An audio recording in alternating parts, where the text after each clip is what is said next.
Hello everyone, good morning and welcome back to our channel. তো তোমরা সবাই কেমন আছো? আশা করি সবাই ভালো আছো। অনেক দিন পর ব্লগ নিয়ে আসছি। মোবাইলের কিছু অসুবিধার কারণে আমি ব্লগ দিতে পারছিলাম না। মহালয়ার দিনটা আমি গোটা দিন ব্লগ করেছিলাম এবং এডিটও করেছিলাম ব্লগটা, কিন্তু এক্সপোর্ট করতে গিয়ে দেখি আমার ব্লগ এক্সপোর্ট হচ্ছেই না। তাই জন্য আমি ওই ব্লগটা দিতে পারলাম না, ডিলিটও করে দিয়েছি। আমার রাগ উঠে যাচ্ছিলো, এতবার এক্সপোর্ট করছি হচ্ছেই না, তাই জন্য আমি ডিলিটই করে দিয়েছি। তো থেমে থাকলে চলবে না, সামনের দিকে আমাদের এগিয়ে যেতে হবে। তাই জন্য আবার শুরু করছি আমি ব্লগ নতুন করে। সকাল থেকেই আজকে ব্লগটা শুরু করে দিলাম। দুর্গাপূজা তো চলেই আসলো, আর এখনও আমাদের ঘর গোছানো কমপ্লিট হয়নি, মানে প্রায় হয়ে গেছে। এখন শুধু ঠাকুরঘরটা গোছালেই হয়ে যায়। তো আজকে আমি ঠাকুরঘরটাই গোছাবো, তো দেখি কতদূর করা যায়। আর আজকে কি করি সেটা সব কিছুই তোমাদের সাথে শেয়ার করব, তো তোমরা ভিডিওটা দেখতে থাকো। কি করতেছিস তুই?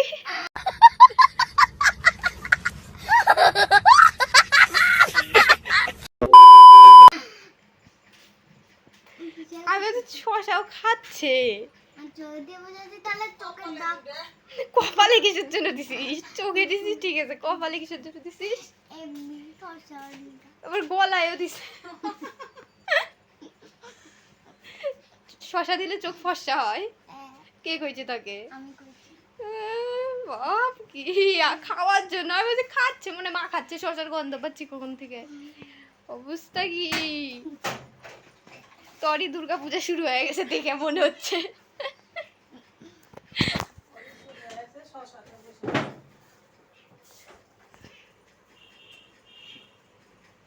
ফার্স্ট হয়ে গেছিস না? করা হয়েছে বাবা, দেখি চোখ মনে আরো কালো হয়ে গেল।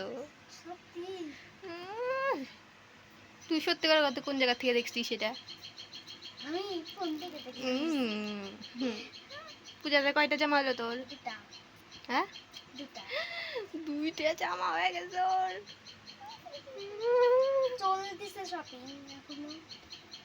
আরো করবি? আরো নিবি?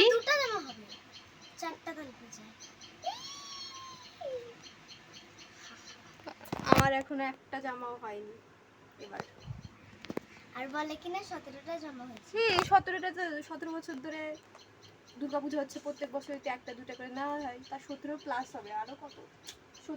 17টা জামা প্লাস আরো কত জামা তো নেওয়া হয়েছে। আমাদের বাড়িতে হচ্ছে মাংস, আর মাংসটা রাঁধছে হলো মা। এখানে সব কিছু রেডি করে নিয়েছে, এখন শুধু মাংসটা আমি ধুয়ে নিয়ে আসবো। তো চলো মাংসটা ধুয়ে নিয়ে আসি।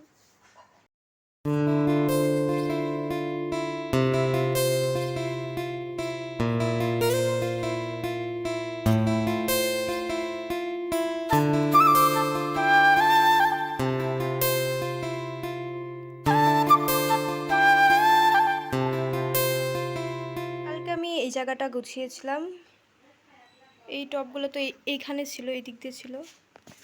এই দিকটা আমি পরিষ্কার করে দিয়েছি, আর এই দিকেও আমি কয়েকটা টব এনেছি, এই যে। আর এই গাছটা কীরকম জানি নষ্টই হয়ে যাচ্ছে, তাই জন্য এখানে এই টবটাতে আমি এই গাছটা বুনবো। এটার পাতা থেকে গাছটাও বেরিয়ে গেছে, এই যে। এখন এটা আমি এই টবটাতে বুনে দেব, কারণ এগুলো নষ্টই হয়ে গেছে প্রায়। আর এগুলো ঠান্ডার দিনে তো এই গাছে ফুল ফোটেও না, তাই জন্য এটা উঠিয়ে এই গাছটা আমি বুনে দেব। আর একটা জিনিস, এখানে ফুল ফুটেছে, দারুণ কালার একটা ফুল। এই গাছটাতে আরেকদিনও ফুল ফুটেছিল, অনেকগুলো কলিও আসছে, এই যে। একটা দুটা তিনটা চারটা পাঁচটা 5-6টার মতো কলি আসছে। ফুলটা দারুণ ফুল। আর এখান থেকে আমি টবগুলো সরিয়ে দিয়েছি। আর এখানে অ্যালোভেরা গাছ,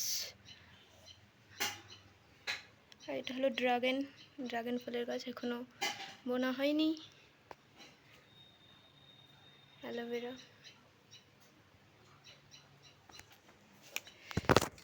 এই গাছটা আমি আজকেই বুনবো, তো দেখি কী করা যাক। তো এখানে আমি স্নান টান করে নিয়েছি, এখন ঠাকুরঘরটা গুছিয়ে নেব। তার আগে লাইটটা আগে দিয়ে নিই। দাঁড়াও তোমাদের দেখা। বর্তমানে ঠাকুরঘরের অবস্থা এই রকম অনেকটা। এখানে এলোমেলো সব ধুলা পড়ে গেছে, এটা বার করে দিতে হবে। ওপর দিয়ে অনেকটা ধুলা পড়ে গেছে। সিংহাসনগুলো মুছে ধুয়ে ভালো করে আবার নতুন করে পাততে হবে। এই পর্দাগুলোও ধুয়ে দিতে হবে। তো চলো কাজ শুরু করা যাক।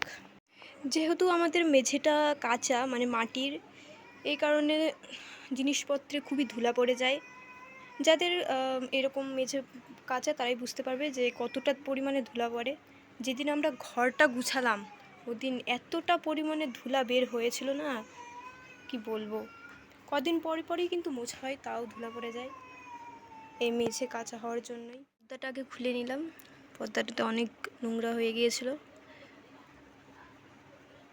এরপরে আমি ওপরের জিনিসপত্রগুলো নামাবো। তো চলো।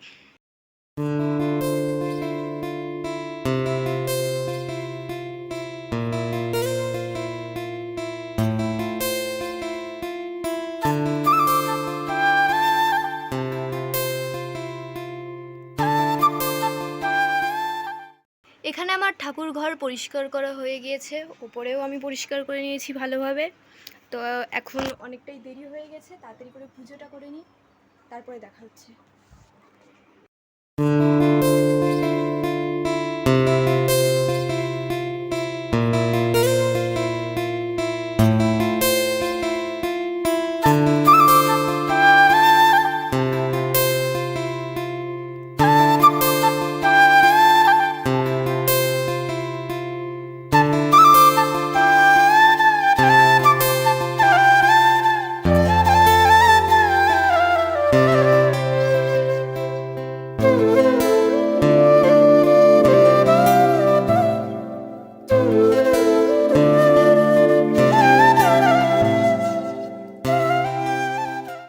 তো এখানে আমার পুজো দেওয়া কমপ্লিট হয়ে গিয়েছে। তো এখানে আমি গোছেও তো নিয়েছি, আর এই দিকটা আমি গোছাতে পারিনি, অনেকটাই দেরি হয়ে গিয়েছিল।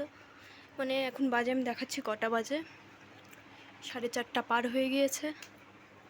তাই জন্য ভাবলাম না, আগে পূজাটাই করে নিই, তারপরে ওটা আমি কালকে গুছিয়ে নেব। এইটুকুই তো বাকি আছে, ওটা বেশি টাইম লাগবে না। আজকের ভিডিওটা এই পর্যন্তই। তোমরা পুজো খুব ভালোভাবে কাটাও, আর এই কদিন আমি ডেলি ব্লগ দেওয়ার চেষ্টা করব। তো দেখা হচ্ছে পরের ভিডিওতে, ততক্ষণের জন্য বাই।